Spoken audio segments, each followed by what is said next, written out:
Hello, welcome to Anime Mystics. I'm Roman, and tonight I am watching Sarazanmai episode 4. So, last episode we dealt with, I think his name's Enta? Let me grab my phone really quick.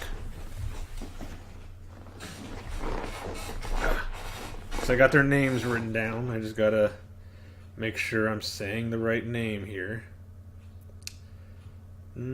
Enta. Yeah, I'm right. And him trying to get Kazuki back on the soccer team. I remember in the first episode he brought up that he had quit without telling him, and he was really upset about it because what were they called, the Golden Duo or something like that? They'd been playing soccer for a while together, and they were a good team, so they had a nickname, the Golden Duo, and he wants him to come back. Not just because he's his friend, but because he likes him. Likes him.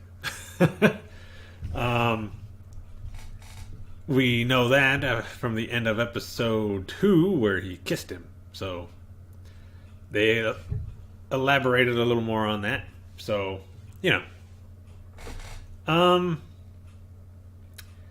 he spent most of the episode trying to find him so he can give him this I forget what they called it, but it was kind of like a soccer charm.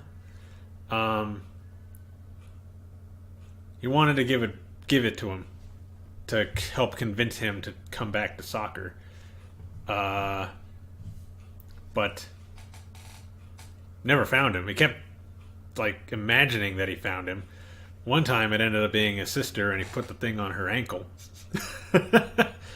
Second time he was at their, I guess, practice spot, where they had drawn a goal on the wall, where these two guys from a rival team were at, and he confronted them, and then got his butt kicked, and then Kenji, I think is what they called him. The other guy, the other one that turned into a kappa. He beat them up, and then they ran off, and then he thought he was talking to Kazuki again, and he wasn't. This happened 3 times. Let me see.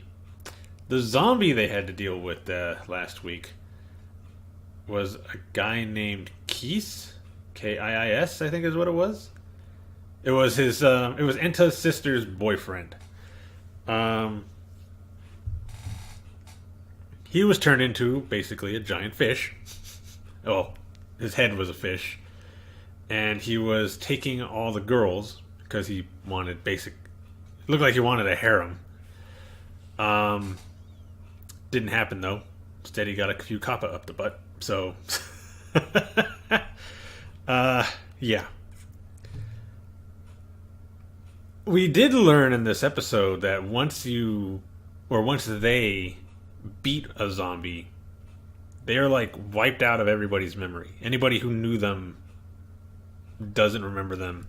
They're erased from any photos that they were in. They're just erased from existence.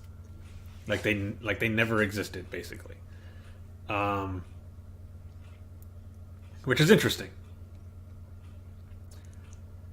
Anyway, those 2 cops, well, I guess make-believe cops, the ones who are turning these people into the zombies, got in trouble with their boss, and now they have to try to figure out who is opposing them and deal with them so that they can do whatever it is they're trying to accomplish. I don't know what it is they're trying to accomplish. They're, I guess, trying to get a bunch of desires.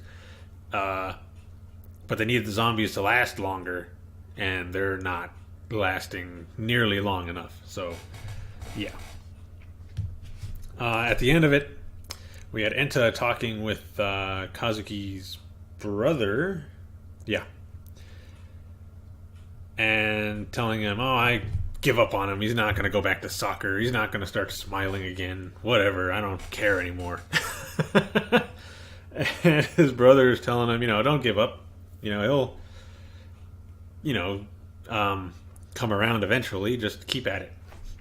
And we find out that he's in a wheelchair. Another thing we learned this episode, that Kazuki's brother is, I don't know if he's paralyzed, like paraplegic, or if he was just in an accident that he makes it so he can't use his legs for a while. I don't know. Like maybe they're operating on him soon and he's gonna eventually walk again. I don't know. Don't know the whole situation, but for right now, I'm just gonna assume he's a paraplegic. And he gives Enta another one of those like soccer charms. I forget what they call them. Sorry, but yeah, he gave him another one of those to give to Kazuki. So yeah, let's see what this one's gonna surprise us with. So I'm gonna make this a little smaller, about that big. Okay. So the video is gonna be located over here, and the link to the reaction is gonna be in the description down below. Yep, that's good. And we're gonna start this episode in 3, 2, 1.